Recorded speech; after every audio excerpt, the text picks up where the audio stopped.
আমরা ancient history বা প্রাচীন ইতিহাসে 16 মহাজনপদ সম্বন্ধে পড়ব এবং তারপরে সেখান থেকে যেই সমস্ত প্রিভিয়াস ইয়ার কোশ্চেন্স এসছে সেগুলো সলভ করব। তো প্রথমেই আমরা দেখে নিই যে এটাকে বলা হচ্ছে কি দ্য 16 মহাজনপদা। সো মহাজনপদা মানে এখান থেকে আমি দেখতে পাচ্ছি মহা আর জনপদা, জনপদগুলো যখন বড় হয়ে যাচ্ছে তখন মহাজনপদা হচ্ছে। তাহলে আমরা মহাজনপদা সম্বন্ধে পড়তে যাচ্ছি। এটা সময়কালটা কত? 600 থেকে 300 বিসি, অর্থাৎ 6th সেঞ্চুরি আমরা বলতে পারি। আর এটা হয়েছিল কোথায়, মানে মহাজনপদগুলো আমরা দেখেছি কোথায়, সেটা হচ্ছে ইন্ডো গ্যাঙ্গেটিক প্লেন, অর্থাৎ গঙ্গা নদী এবং তার আশেপাশে যে সমস্ত সমভূমি রয়েছে, গঙ্গা সমভূমি, সেখানে আমরা মহাজনপদগুলো দেখতে পাই। এবার এখানে ইন্টারেস্টিং থিং হচ্ছে কি যে 6th সেঞ্চুরি বিসিতে, অর্থাৎ যখন 6th সেঞ্চুরি বিসি হচ্ছে তখন আমাদের হলো সেকেন্ড আরবানাইজেশন। তাহলে 6th সেঞ্চুরি বিসি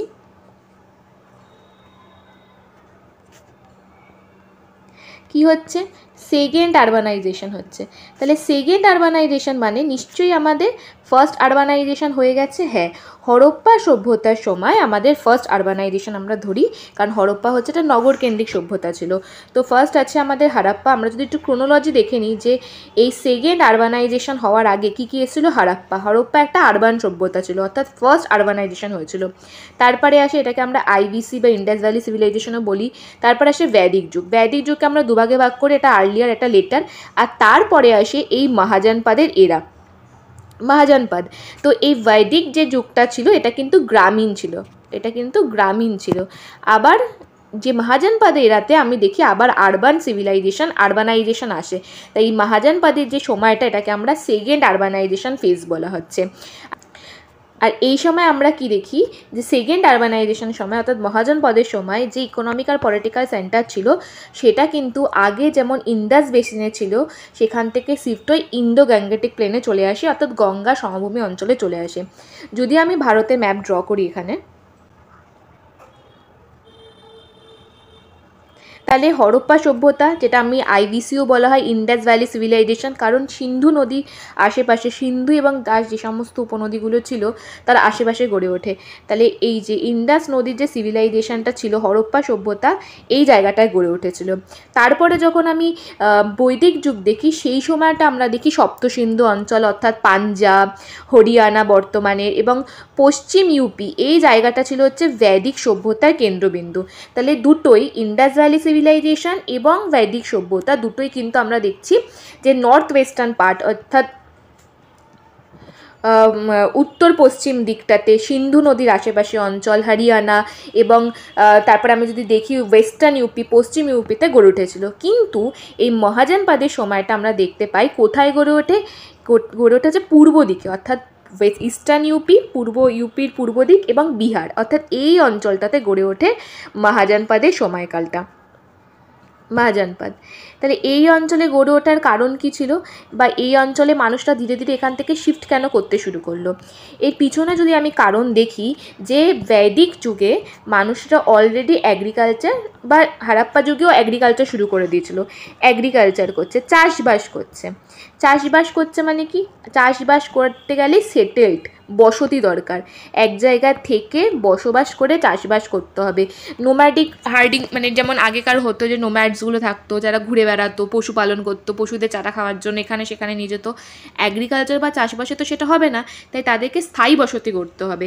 স্থায়ী বসতি গড়ার জন্য মানুষদের কি হলো, মানুষরা ভালো জায়গা খুঁজতে শুরু করলো। আর এগ্রিকালচার বা চাষবাসের জন্য ভালো জায়গা মানে কি দরকার? একটা হচ্ছে ফার্টাইল বা উর্বর জমি হতে হবে, ফার্টাইল প্লেন। আর একটা চাষবাসের জন্য কি দরকার? জল দরকার, ওয়াটার। তো সেই জলটা, অর্থাৎ এই গঙ্গা নদী যখন পূর্ব বিহার এবং পূর্ব ইউপির দিকে ধীরে ধীরে চলে আসে মহাজনপদের সময়, সেখানে আমরা দেখতে পাচ্ছি জমি খুব ফার্টাইল, গঙ্গা নদীর উর্বর পলিতে পর্যাপ্ত পরিমাণ জল আছে গঙ্গা এবং তার উপনদীগুলোর জন্য। সেখানে বৃষ্টিপাতও খুব ভালো। এছাড়াও আর একটা ইম্পর্টেন্ট জিনিস ছিল যার জন্য এই সভ্যতাটা বা মহাজনপদগুলো ধীরে ধীরে গঙ্গা নদীর পূর্ব উত্তরপ্রদেশ বা বিহারের দিকে এগিয়ে আসে। একটা হচ্ছে যে লোহার খনি। লোহার খনি বা লোহা, কারণ লোহার খনিতে পাওয়ার জন্য কি হলো, খুব সহজেই লোহার জিনিসপত্র তৈরি করার সুবিধা হলো। এরপরে আমরা কি দেখলাম, লাঙল এলো, লাঙলের ব্যবহার করার ফলে কি হলো, চাষের উন্নতি হলো। আর একটা কী হচ্ছে, চাষের উন্নতি হচ্ছে। আর একটা কী হচ্ছে, লোহার ফলে কিন্তু অস্ত্র, যুদ্ধাস্ত্র তৈরি করতেও সুবিধা হলো। এর ফলে যে সমস্ত পরবর্তীকালে আমরা রাজারা দেখব তারা যুদ্ধ করতেও পারলো। তাহলে আমরা দেখতে পাচ্ছি কি চাষবাস এবং সেটেলড বসতি যেগুলো ছিল, সেটেলমেন্ট যেখানে বসতি করতে হবে, স্থায়ী বসতি, তার জন্য ধীরে ধীরে যে সভ্যতাটা, যেটা আমরা দেখি ইন্দাস ভ্যালি, হরপ্পা বা লেটার ভ্যালির যুগে যে সভ্যতাটা ভারতের পশ্চিম দিকে গড়ে উঠেছিল, সেটা ধীরে ধীরে পূর্ব দিকে শিফট হয়ে ইউপি, উত্তর ইউপি আর বিহারে হয়ে যায়, এবং এখানেই আমরা সমস্ত বড় বড় মহাজনপদগুলো দেখি। আর এই জায়গাতে আমরা দেখলাম যে মানুষের কি তৈরি হলো, সেটেলমেন্ট তৈরি হলো, মানুষ বসতি শুরু করলো, ঠিক আছে। আর এই বসতি করার সঙ্গে সঙ্গে মানুষদের যে অ্যাকাউন্টেবিলিটি ছিল না, তাদের অ্যাকাউন্টেবিলিটির এখন জমির সঙ্গে জুড়ে গেল। আগে কি হতো, আগে যারা ছিল তারা শুধুমাত্র, যে সমস্ত লোকরা ছিল, ধরে নিই আমি একটা কোনো গোষ্ঠীর লোক, তাদের যে অ্যাকাউন্টেবিলিটি ছিল তারা শুধুমাত্র তাদের গোষ্ঠীর লোকদের প্রতি ছিল, অর্থাৎ যে গোষ্ঠীর রাজা, ঠিক আছে, একজন প্রধান তারা ধরে নিত, সেই গোষ্ঠী, তার দায়িত্ব ছিল শুধুমাত্র সেই সমস্ত গোষ্ঠীর লোকদেরকে ভালো রাখা, তাদের নজর রাখা বা তাদের সুরক্ষা দেওয়া। কিন্তু যেই এই সেটেলমেন্ট হলো, তখন এই লোকরা তাদের মধ্যে নির্দিষ্ট কোনো গোষ্ঠীর মধ্যে আবদ্ধ না থেকে তাদের কাছে যেটা ইম্পর্টেন্ট হয়ে গেল, জমি, টেরিটারি ইম্পর্টেন্ট হয়ে গেল। কেন ইম্পর্টেন্ট হচ্ছে আমি বুঝতেই পারছি, কারণ চাষবাস হচ্ছে, চাষবাসের জন্য জমি দরকার, তাই এখন জমি ইম্পর্টেন্ট হয়ে যাচ্ছে। আর এর ফলে কি হচ্ছে, এই যখন স্থায়ী বসতি গড়ে উঠলো, তখন সেই সমস্ত টেরিটোরিয়াল স্টেট অর্থাৎ বসতি অঞ্চলের দিকে আমরা কি দেখলাম, ছোট ছোট জনপদ গড়ে উঠছে। এবার জনপদ কথাটা থেকে আমি কি দেখব, জন প্লাস পদ বা পদা থেকে, পদ মানে এখানে পা বলছে, আর জন মানে লোকজন বলছে, অর্থাৎ যেখানে লোকজনের পা আছে মানে কি লোকজন বসতি করছে, থাকছে। আমি দেখতেই পাচ্ছি আগে যেটা ছিল যে একটা গোষ্ঠীর লোক শুধুমাত্র সেই গোষ্ঠীর কথা ভাবতো, কিন্তু এখন তাদের কাছে কী হয়ে গেল, তাদের কাছে জমি ইম্পর্টেন্ট হয়ে গেল, আর তারা যে স্থায়ী জায়গায় বসতি শুরু করলো সেটাকে আমরা বলছি জনপদ। এটা হচ্ছে জনপদ, স্থায়ী বসতি, লোকদের পা যেখানে, অর্থাৎ লোকদের স্থায়ী বসতি যেখানে। এবার মহাজনপদ মানে কি, জনপদগুলোর আগে মহাজনপদগুলো, মহা কথাটা মানে মহা মানে অনেক বড়, তাহলে জনপদগুলো মহাজনপদ হলো কি করে, যে আমি দেখলাম যখনই মানুষ চাষবাস করতে শুরু করছে, মানুষ এখন নিজেকে আরও বেশি করে জায়গার সঙ্গে অ্যাসোসিয়েট করতে পারছে, নাকি সে কোনো গোষ্ঠী তার সঙ্গে, তো মানুষের কাছে না টেরিটরি অর্থাৎ জমি খুব ইম্পর্টেন্ট হয়ে গেল। আর জমি ইম্পর্টেন্ট মানে কি, যে ওই জন বা গোষ্ঠীর প্রধান ছিল, আগে কি হতো, ছোটো ছোটো গোষ্ঠী, তার একজন প্রধান রাজা, তার দায়িত্ব ছিল গোষ্ঠীকে সুরক্ষা করা কোনো ধরনের বিপদ থেকে।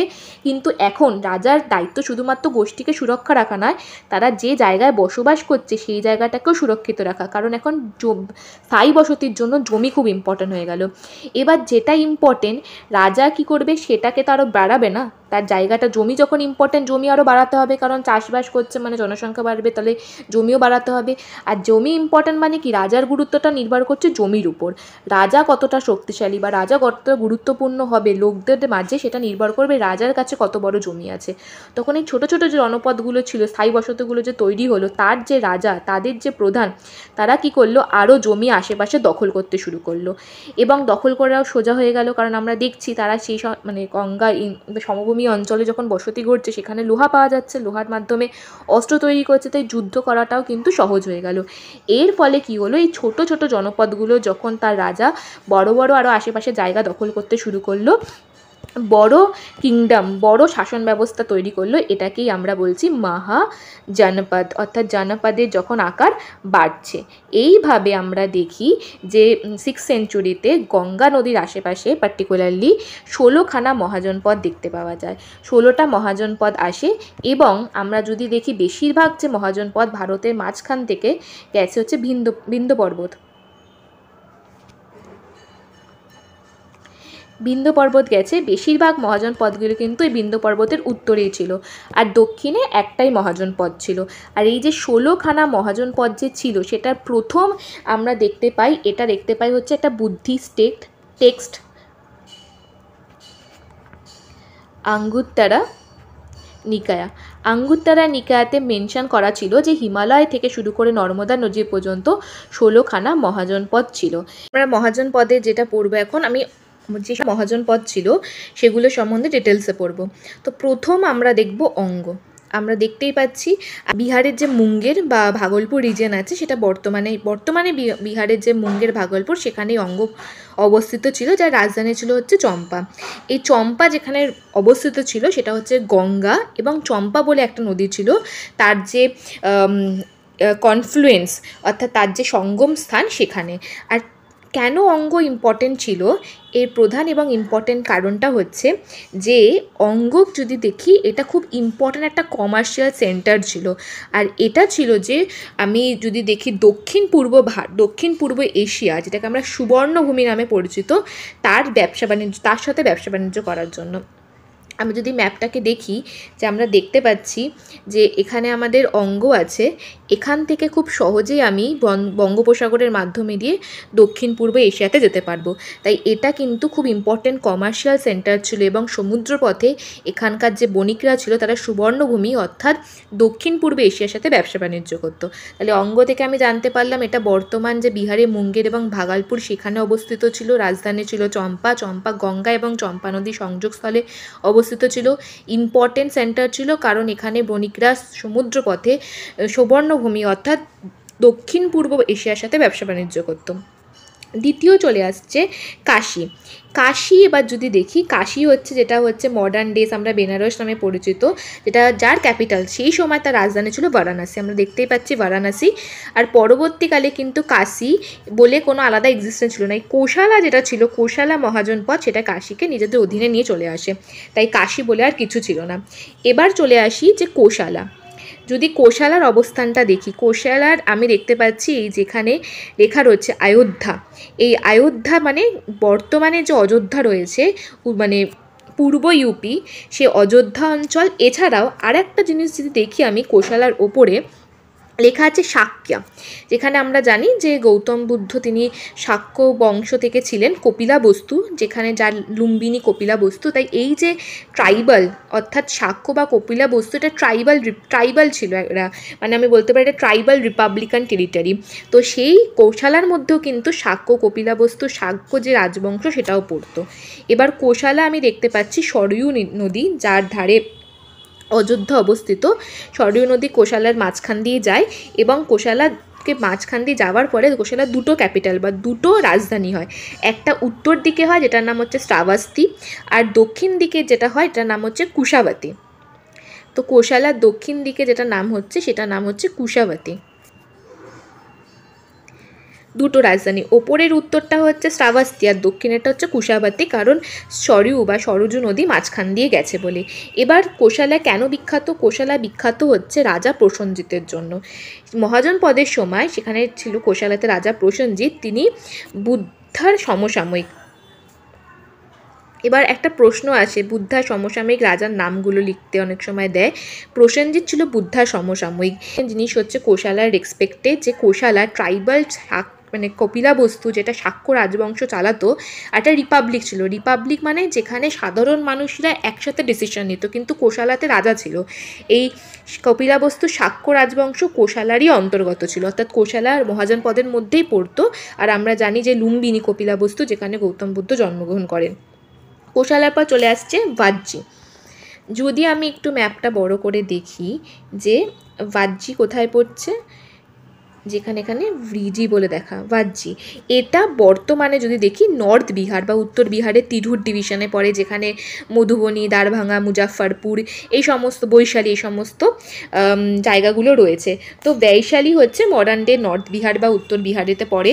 আর বৈশালী কিন্তু ছিল একটা হচ্ছে কনফেডারেসি। কনফেডারেসি মানে কি, অনেকগুলো এরকম ছোটো ছোটো গোষ্ঠী একসাথে ভাজ্জি, এটা ছিল ভাজ্জি লেখা, সেটা হচ্ছে এটা কনফেডারেসি ছিল। কনফেডারেসি মানে অনেক ছোটো ছোটো এরকম গোষ্ঠী একসাথে মিলে সেখানে শাসন করতো। যেমন আমি যদি দেখি সেখানে 9খানা এরকম গোষ্ঠী বা ছিল, ক্ল্যান বলি যেগুলোকে আমরা। লিচ্ছেবিস ছিল, যাদের রাজধানী ছিল বৈশালী। তারপর সেখানে বিদেহ ছিল, যাদের রাজধানী হচ্ছে মিথিলা। এছাড়াও যান্ত্রিকা ছিল, যারা কুন্ডাপুরা ছিল। আর ভাজ্জি, যাদের ক্যাপিটাল হচ্ছে বৈশালী। এছাড়া মরিয়াস ছিল, পিপলবাণী। সোজা কথায় এই যে ভাজ্জি ছিল, এটা একটা গণসংঘ ছিল।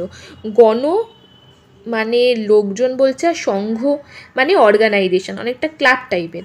এখানে কি হতো, ওই 9খানা যে ক্ল্যান, অর্থাৎ 9খানা এরকম পরিবার ছিল, গোষ্ঠী ছিল, তারা একসাথে শাসনভার চালাতো। আর এই ভাজ্জি কিন্তু রিপাবলিক ছিল। তাহলে ভাজ্জি রিপাবলিক ছিল। আর ভাজ্জি যেটা সব থেকে ইম্পর্টেন্ট, এর যে রাজা ছিল চেতক, চেতক বা চেতকা। চেতকে কেন ইম্পর্টেন্ট ছিল, প্রশ্ন আছে দুটো কারণে। চেতকার যে বোন ছিল ত্রিশলা, তিনি ছিলেন বর্ধমান মহাবীর, অর্থাৎ জৈন ধর্ম যে প্রবর্তন করেছেন তাদের মধ্যে অন্য একজন তীর্থঙ্কর, তার মা। আর চেতকার যে নিজের কন্যা সন্তান ছিল চেলেন্না, তিনি ছিলেন হচ্ছে মগধের যে রাজা বিম্বিসার, তার ওয়াইফ। তো এটা প্রশ্নের স্টেটমেন্ট তুলে দিয়ে আসে, আমরা দেখব পরে প্রশ্ন এরকম একটা আছে। আর মহাবীর আমি একটু আগেই বলেছি ভাজ্জির মধ্যে পড়তো। ভাজ্জি তো অনেকগুলো এরকম ক্লান বা গোষ্ঠী, এরকম কতগুলো ছোটো ছোটো ছোটো জনগোষ্ঠী একসাথে হচ্ছে ভাজ্জিকে শাসন করতো। তো মহাবীরা যান্ত্রিকা ক্ল্যান থেকে ছিল। আর পরবর্তীকালে আমরা দেখি যে ভাজ্জি কী হয়, যখন মগধ সব থেকে শক্তিশালী মহাজন পদে পরিণত হয়, তখন মগধের যে রাজা ছিল অজাতশত্রু, তিনি ভাজ্জিকে দখল করে মগধের অংশ করে নেয়। এরপরে আমরা দেখব ভাজ্জির পরে যেটা আসছে মাল্লা। তো মাল্লা কোথায়, মাল্লা হচ্ছে এই যে মাল্লা। আর মাল্লার যে আমি দেখতে পাচ্ছি রাজধানী হচ্ছে কুশিনারা বা পাবা। মাল্লাও একটা রিপাবলিক ছিল, অর্থাৎ যেখানে কোনো রাজতন্ত্র ছিল না, কোনো রাজপরিবার সিদ্ধান্ত নিত না, সাধারণ মানুষরা একসাথে মিলে সিদ্ধান্ত নিত, যেটা বর্তমানে আমরা দেখি ডেমোক্রেসিতে হয়ে থাকে। রিপাবলিক, গণতন্ত্র, মাল্লাতেও গণতন্ত্র ছিল। আর মাল্লা ইম্পর্টেন্ট হচ্ছে কারণ গৌতম বুদ্ধ তার যে মহাপরিনির্বাণ, অর্থাৎ তার যে মৃত্যু ঘটে, এটা মাল্লার যে রাজধানী কুশিনগরেই ঘটেছিল, যেটা আমরা বলে থাকি মহাপরিনির্বাণা, গৌতম বুদ্ধের মৃত্যু। তারপরে আমরা চলে আসি চেতি, যেখানে আমরা দেখতে পাচ্ছি এই যে চেতি, এর দুটো রাজধানী ছিল, একটা হচ্ছে শুক্তিমাতি একটা রাজধানী ছিল, আর একটা ত্রিপুরী। আমাদের কিন্তু মহাজনপদগুলো কোথায় রয়েছে, তার লোকেশন, উত্তর থেকে দক্ষিণ দিক, পূর্ব থেকে পশ্চিম দিক, তাদের রাজধানী, এগুলো মনে রাখতে হবে। পরবর্তীকালে আমরা একটা কোশ্চেন দেখবো, যেটা ইউপিএসসিতে এসেছিল, এরকম জায়গা দিয়ে আইডেন্টিফাই করতে দিয়েছিল কোনটা কোন মহাজনপদ। তো যেটা দেখতে পাচ্ছি শুক্তিমাতি আর ত্রিপুরী। শুক্তিমাতি কিন্তু সত্যি বিতানগারাও নামে পরিচিত। আর এর যিনি রাজা ছিলেন শিশুপাল রাজা ছিলেন। শিশুপালের সাথে আমরা অনেকেই পরিচিত মহাভারতে শিশুপাল বধের সাথে। তো এটা হচ্ছে ছেদি ডাইনেস্টি। এরপরে যদি আমরা চলে যাই, তাহলে আমরা চলে আসবো যে ভাতসাতে। ভাতসা আমি দেখতে পাচ্ছি যে ছেদির ওপরেই ভাতসা, যেটার রাজধানী হচ্ছে কৌশাম্বী। এবং ভাতসা কোথায় অবস্থিত, ভাতসা হচ্ছে যমুনা নদীর তীরে, যমুনা যেটাকে আমরা বলি, সেখানে অবস্থিত। গঙ্গা এবং যমুনা যেখানে মিলেছে, সেখানে বর্তমানে এলাহাবাদের কাছে ভাতসা অবস্থিত ছিল। আর ভাতসা বিখ্যাত হচ্ছে তার রাজার জন্য। তার রাজা যে ছিল ভাতসার উডেয়ানা, তার জন্য। কারণ উডেয়ানা হচ্ছে 3টে এমন সংস্কৃত লেখা ছিল সেখানকার প্রোটাগনিস্ট বা হিরো। একটা হচ্ছে ভাষার লেখা, স্বপ্না বাসাবাদাত্তার হিরো তিনি ছিলেন, এবং হর্ষবর্ধনের লেখা দুটো লেখা যেটা আছে, প্রিয়দর্শিকা আর রত্নাবলী, সেখানেও কিন্তু উড্ডয়ন সেখানকার প্রোটাগনিস্ট বা হিরো ছিলেন। তো এক্স্যাক্টলি উড্ডয়নের সাথে আমি যদি দেখি, এই যে ভাতসার উড্ডয়নের সাথে আবন্তীর যে রাজকুমারী ছিল, যে বাসবদত্তার, তার একটা লাভ অ্যাফেয়ার্স ছিল। তো তার এই লাভ অ্যাফেয়ার্স নিয়ে কিন্তু যে গল্পগুলো আছে, স্বপ্না বাসবদত্তা, এগুলো লেখা রয়েছে। তো ভাতসা যা রাজা ছিল হচ্ছে উডিয়ানা, এবং আবন্তীর যে রাজকুমারী ছিল, অর্থাৎ রাজা প্রদ্যোতের কন্যা, সেটা হচ্ছে বাসবদত্তা, তার লাভ অ্যাফেয়ার্স নিয়ে 3টে বই লেখা আছে। একটা হচ্ছে ভাষার লেখা স্বপ্না বাসবদত্তা, আর একটা হচ্ছে হর্ষবর্ধনের লেখা প্রিয়দর্শিকা অ্যান্ড রত্নাবলী। তারপরে ভাতসার পর আমরা চলে যাচ্ছি কুরুতে। কুরু আমরা খুব পরিচিত মহাভারতে। এই যে কুরু, যেটা রাজধানী ছিল হচ্ছে ইন্দ্রপ্রস্থ। আর আমি যদি ম্যাপটা দেখি, এটা হচ্ছে ওয়েস্টার্ন ইউপিতে অবস্থিত। কুরু হচ্ছে এই যে ওয়েস্টার্ন ইউপি। ওয়েস্টার্ন ইউপিতে অবস্থিত, মহাভারতের সঙ্গে যুক্ত। তারপরে চলে যাচ্ছি পাঞ্চালা। পাঞ্চালাও এখানে দেখতে পাচ্ছি, পাঞ্চালা হচ্ছে ওয়েস্টার্ন ইউপি অর্থাৎ পশ্চিম উত্তরপ্রদেশে অবস্থিত। আর এটা হচ্ছে বিখ্যাত কানোজ শহরের জন্য। আর পাঞ্চালারও কিন্তু দুটো রাজধানী ছিল, একটা উত্তর দিকের রাজধানী আচিছেত্রা আর একটা দক্ষিণ দিকের রাজধানী কাম্পিলিয়া। এটা আগের প্রশ্ন এসেছে যে পাঞ্চালার রাজধানী কি আচিছেত্রা, দক্ষিণ দিকের রাজধানী হচ্ছে কাম্পিলিয়া। তো বর্তমানে এটা ব্যারেলি এবং এটা ফারুকাবাদে অবস্থিত, এটা মনে রাখার দরকার নেই, কিন্তু আচিছেত্রা আর কাম্পেলিয়া এটা আমাদের মনে রাখতে হবে। পাঞ্চালার পর চলে যাবো আমরা মাৎস্যা। তো মাৎস্যা কোথায় অবস্থিত? এই যে মাৎস্যা, এটা হচ্ছে বর্তমানে আমরা যদি রাজস্থানে যাই, তা রাজস্থানে যদি ভারতপুর, তারপর জয়পুর এই এরিয়াতে, আর এই রাজধানী ছিল বিরাটনগর, রাজা ছিল বিরাট, তার নাম অনুসারে এসছে। এই প্রশ্নটাও আগে এসছে যে মাৎস্যা বর্তমানে কোথায় অবস্থিত? রাজস্থানে। মাৎস্যার পর যদি আমি চলে যাই তাহলে আমরা যাব সুরসেনা। সুরসেনার রাজধানী ছিল মথুরা, রাজধানী হচ্ছে মথুরা। আর এটার যে রাজা ছিল অবন্তিপুরা ছিল রাজা, এবং তিনি বুদ্ধার সমসাময়িক ছিলেন এবং বুদ্ধার শিষ্যও ছিলেন। যে সুরসেনার যিনি রাজা ছিলেন সেই সময় অবন্তিপুরা। এবার চলে আসছি আবন্তিরও, যেটা আমি একটু আগেই বললাম, আবন্তির রাজা ছিল প্রদ্যোত, তার কন্যা বাসাবদত্তার সাথে উদয়নের একটা লাভ অ্যাফেয়ার্স ছিল। এই আবন্তিরও দুটো রাজধানী ছিল, একটা হচ্ছে উজ্জয়ন আর একটা মাহিষ্মতি। উজ্জয়ন আমি নামিয়ে দেখতে পাচ্ছি বর্তমানে আমাদের উজ্জয়নে রয়েছে মহাকালের মন্দির, যেখানে এটা কিন্তু মালওয়া রিজিয়নে পড়ে। এটার প্রশ্ন এসেছিল, পরে আমরা দেখব প্রশ্নগুলো, মালওয়া রিজিয়নে পড়ে।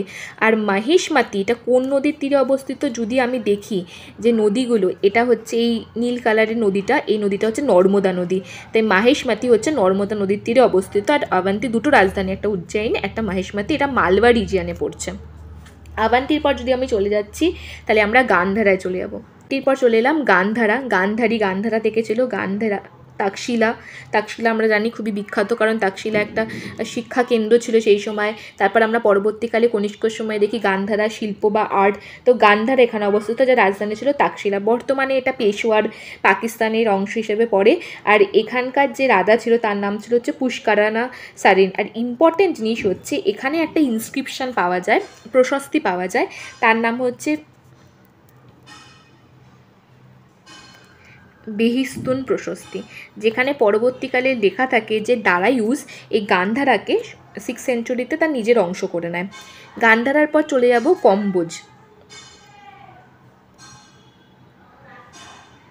কম্বোজ। যার রাজধানী সেই সময় ছিল পুঞ্চ। আর কম্বোজ বিখ্যাত ছিল তার ঘোড়ার জন্য, এক্সিলেন্ট ঘোড়ার ব্রিড সেখান থেকে বিভিন্ন জায়গায় রপ্তানি করা হতো। তারপর চলে আসছি একমাত্র মহাজন পদ যেটা দক্ষিণে অবস্থিত ছিল, সেটাকে আসমাকা বা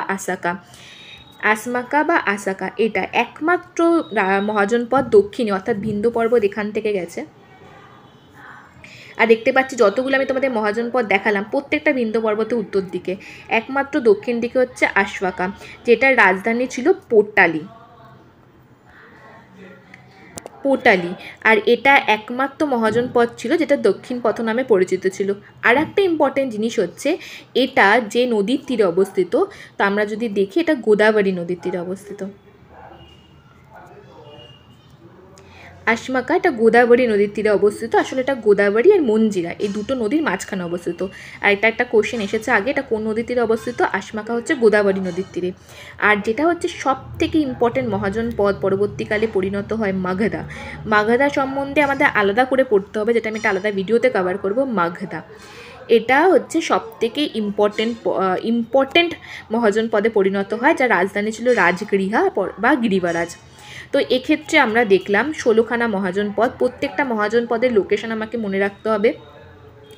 আমাকে লোকেশনসগুলো না পশ্চিম থেকে পূর্ব দিকে মনে রাখতে হবে, উত্তর থেকে দক্ষিণ দিকে মনে রাখতে হবে, কোনটা আগে কোনটা পরে। আর একটা জিনিস হচ্ছে যে মহাজন পদগুলো আমরা দেখলাম 16টা মহাজন পদের মধ্যে সব শেষে 4টে মহাজন পদ সব থেকে শক্তিশালী হয়। আমরা দেখছি যে সেই সময় যেহেতু রাজার কাছে অস্ত্র আছে, যুদ্ধ হচ্ছে, জমির গুরুত্ব বেশি, তাই রাজার শক্তি মানে তার কাছে কত জমি আছে, তাই এই সমস্ত রাজারা একে অপরের সাথে যুদ্ধে লিপ্ত থাকতো, একজন আরেকজনের সাথে যুদ্ধ করছে। যেমন আমি দেখলাম কীভাবে কাশী কোশালার অংশ হয়ে গেল, ঠিক তেমনভাবে প্রত্যেকটা মহাজন পদের সাথে তার প্রতিবেশী মহাজন পদের একটা সংঘর্ষ বা লড়াই থেকেই থাকতো। সেই হিসেবে শেষ গিয়ে যে 4টে শক্তিশালী মহাজন পদ হয়েছিল সেগুলো হচ্ছে একটা মাগধা, একটা হচ্ছে কোশালা, একটা হচ্ছে বৎসা, আর একটা হচ্ছে আভান্তি। এই 4টে মহাজনপদ শেষে গিয়ে শক্তিশালী হয় এবং তার মধ্যে সবথেকে শক্তিশালী হয় মগধা, যার সম্বন্ধে আমাদের ডিটেলস আলাদা করে মগধা পড়তেই হবে। এবার আমরা দেখব এদের যে রাজনৈতিক স্ট্রাকচারটা সেটা কেমন ছিল, পলিটিক্যাল স্ট্রাকচার। আমরা বলার সময় বলেছিলাম যে এখানে ভিজি যদি দেখি, মাল্লা দেখি, এরা হচ্ছে রিপাবলিক। আর এদের ছাড়া বাদবাকি যে মহাজনপদগুলো ছিল মাগধা, কাশী, আঙ্গা, বাদশা, ছেদি, এগুলো ছিল কি মোনার্কি, অর্থাৎ যেখানে রাজা শাসন করতো, রাজতন্ত্র চলতো। আর মাল্লা আর ভিজিতে কি চলতো, গণতন্ত্র। আমি এখানে আগে একটু বলেছিলাম এগুলো ছিল গানা সাংঘা। গানা মানে লোকজন, অর্থাৎ লোকজনরা একসাথে মিলে ডিসিশন নিত, যেটাকে আমরা বলে থাকি অনেক সময় যে অলিক্রেসি। অলিক্রেসি মানে কি, যে কিছু লোকদের একটা গ্রুপ, মানে যেখানে একজন রাজতন্ত্রে রাজা একমাত্র সিদ্ধান্ত নেবে কি করতে হবে না, রাজা বা রাজপরিবার, কিন্তু সেখানে কিছুজন লোক একসাথে মিলে সিদ্ধান্ত নেয় কি করতে হবে কি করতে হবে না। যেমন আমরা ডেমোক্রেসিতে দেখি সবাই মিলে আমরা ভোটদানের মধ্যে সিদ্ধান্ত নিই যে কে আমাদের রিপ্রেজেন্টেটিভ হবে, আমাদের হয়ে শাসন করবে, আমাদের সুরক্ষা ঠিক রাখবে, মানে সুরক্ষিত রাখবে, আমাদের ভালোর জন্য কাজ করবে। তেমন এই যে গানা সংঘ অর্থাৎ মাল্লা এবং ভিজিতে সেই হয়েছিল যে কিছু লোক, আমি দেখেছি একটু আগেই বললাম যে ভিজি ছিল 9খানা ক্ল্যান, এরকম 9খানা মানে পরিবার বলতে পারি বা গোষ্ঠী একসাথে ভিজি শাসন করতো, তাই এগুলোকে আমরা বলছি কানা সংঘা। আর এখানে যে রাজা ছিল অর্থাৎ যে চিফ ছিল, যে হেড ছিল, তিনি কিন্তু বংশ হেরিটেরি ছিলেন, অর্থাৎ বংশ পরম্পরায় যে হচ্ছে এমন নয়। যে অ্যারিস্টোক্রেটিক কাউন্সিল ছিল, অর্থাৎ অভিজাতদের কিছু কাউন্সিল ছিল, অর্থাৎ অভিজাত মানে এখানে বোঝাচ্ছে যে সমস্ত গুরুত্বপূর্ণ ট্রাইবাল অর্গানাইজেশন বা পরিবারগুলো ছিল, যে গোষ্ঠীগুলো ছিল, সাধারণত ক্ষত্রিয় পরিবারই হতো, তারা সবাই একসাথে হতো, একসাথে মিলে সিদ্ধান্ত নিত কি করতে হবে কি করতে হবে না। আর এই ক্ষেত্রে আমরা যদি দেখি যে ম্যাপে প্রত্যেকটা এই যে ভিজি বলি বা মাল্লা বলি, এটা কিন্তু এখান থেকে আমাদের হিমালয়ে গেছে, হিমালয় পাদদেশে তৈরি হচ্ছে। আর বাদবাকিগুলো কিন্তু আমি যদি দেখি যেগুলো রাজতন্ত্র, সেগুলো হচ্ছে গঙ্গা নদীর আশেপাশে অঞ্চলে তৈরি হয়েছে। তাহলে এখান থেকে আমি বুঝতেই পারলাম যে মাল্লার ভিজি এটা ছিল গানা সাংঘা অর্থাৎ রিপাবলিক, যেখানে অনেকগুলো যে গোষ্ঠী ছিল একসাথে তারা শাসন করতো, সিদ্ধান্ত নিত। অপরদিকে আলাদাগুলো সেগুলো কিন্তু কিংডম ছিল, রাজা সিদ্ধান্ত নিত বা রাজপরিবার সিদ্ধান্ত নিত কি হবে কি হবে না। আর একটা হচ্ছে এই যে ভিজি বা মাল্লা ছিল না, সেখানে কি হতো যখন সবাই এক জায়গায় আসছে সিদ্ধান্ত নেওয়ার জন্য, যে অ্যাসেম্বলি হল, যে জায়গাটা অ্যাসেম্বলি হল বা স্থান, সেটার একটা নাম ছিল, এটাকে বলা হতো সান্থাগারা। সান্থাগারা এটা অ্যাসেম্বলি হলের নাম ছিল। আর একটা ছিল যেটাকে বলা হয় গানা প্রকারা।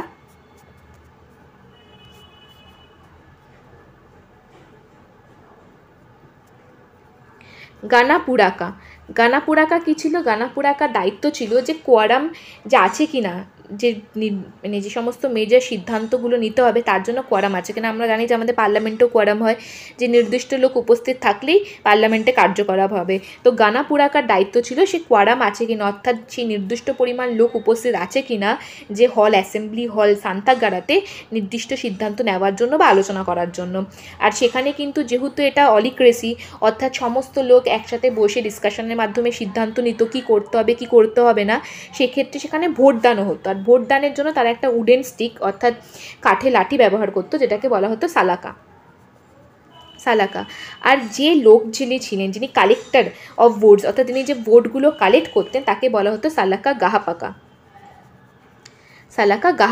ইনি হচ্ছে লোকটার নাম যে কালেক্ট করতো ভোটগুলো, কালেক্টর যিনি কালেক্ট করতো ভোটগুলো। তাহলে এখান থেকে আমি দেখলাম যে টার্মগুলো, সালাকা গাহাপাকা মানে যে ভোট কালেক্ট করতো, সালাকা মানে সেই উডেন লাঠিটাকে বলা হচ্ছে যেটার মাধ্যমে ভোট দেওয়া হতো, গানাপুরাকা মানে বলা হচ্ছে যিনি রেসপন্সিবল ছিলেন যে সভাতে কোয়ারাম আছে কিনা বা নির্দিষ্ট লোক উপস্থিত আছে কিনা সিদ্ধান্ত নেওয়ার জন্য। আর সান্থাগারা হচ্ছে হল, যে অ্যাসেম্বলি হলে মাল্লা আর ভিজির লোকরা একসাথে হয়ে বিভিন্ন সিদ্ধান্ত নিত, কারণ এটা রিপাবলিক ছিল, গণতন্ত্র ছিল, নাকি কোনো রাজতন্ত্র। বিভিন্ন লোকরা একসাথে হয়ে সিদ্ধান্ত নিত। এবার আমি যে বারবার বলছি মাল্লা বা ভিজিতে গণতন্ত্র ছিল, বিভিন্ন লোকরা একসাথে সিদ্ধান্ত নিত, তার মানে কি সমাজে সবাই একসাথে সিদ্ধান্ত নিত না। এখানে কিন্তু সাধারণত যে সমস্ত মানে ক্ল্যানে যে সমস্ত তারা ক্ল্যানের যে হেড হতো তারা ক্ষত্রিয় হতো, তারা বা অ্যারিস্টোক্র্যাটিক যারা পরিবার থেকে ছিল বা কাউন্সিল থেকে ছিল, কিন্তু উইমেন মহিলা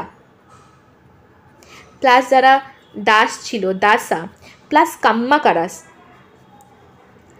কাম্মাকারাস মানে ল্যান্ডলেস এগ্রিকালচার লেবারার, অর্থাৎ যাদের চাষের জমিতে যারা লেবারের কাজ করতো, শ্রমিকের কাজ করতো, ল্যান্ডলেস, তাদের কাম্মাকারাস করতো।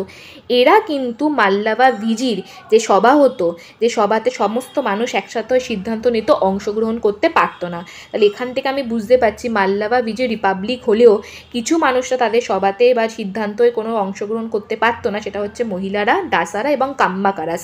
কাম্মাকারাস শব্দটা এনসিইআরটিতে মেনশন আছে, সেখানে লেখা আছে এটা landless labourers landless agriculture labourers, অর্থাৎ যারা চাষের জমিতে চাষবাস করতো, তাদের নিজস্ব কোনো জমি নেই।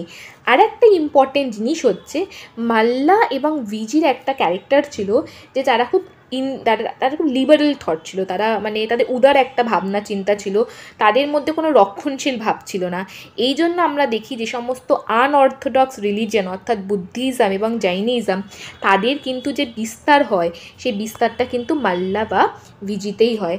যেখানে আমরা দেখি যে মাল্লা রিপাবলিক বা ভিজি এই দুটো জায়গা ছিল যেখানে বুদ্ধিজম এবং জৈনিজম ফ্লারিশ করে, অর্থাৎ গৌতম বুদ্ধা এবং মহাবীর জৈন এবং আরও যে সমস্ত তীর্থঙ্কর ছিল তাদের যে ভাবনা চিন্তা সেগুলো কিন্তু এখানের মাধ্যমেই এই জায়গার মধ্যে দিয়ে প্রচার করতে শুরু করে। কারণ তারা রক্ষণশীল ছিল না, যে আমাদের যে ধর্ম বা আমাদের যা কিছু বিচার আছে সেগুলোকে মেনে চলতে হবে, নালে হবে না, তাই উদার ছিল। এই জন্য আমরা দেখতে পাই যে আনঅর্থোডক্স যে সমস্ত ধর্মব্রাদের বুদ্ধিজম অ্যান্ড জৈনিজম কিন্তু মাল্লা ভিজিতেই ফ্লারিশ করে। আর এটা ছাড়া বাদবাকি যে জায়গাগুলো ছিল, যে সমস্ত মহাজনপদ ছিল, সেখানে কিন্তু চলতো Brahminical political social and religious theory, অর্থাৎ যেটা আমরা ধরে নিই যে ব্রাহ্মণিক্যাল যে রিলিজিয়াস থিওরি অর্থাৎ ব্রাহ্মণ প্রধানটা সেই ধর্ম মেনে চলছে।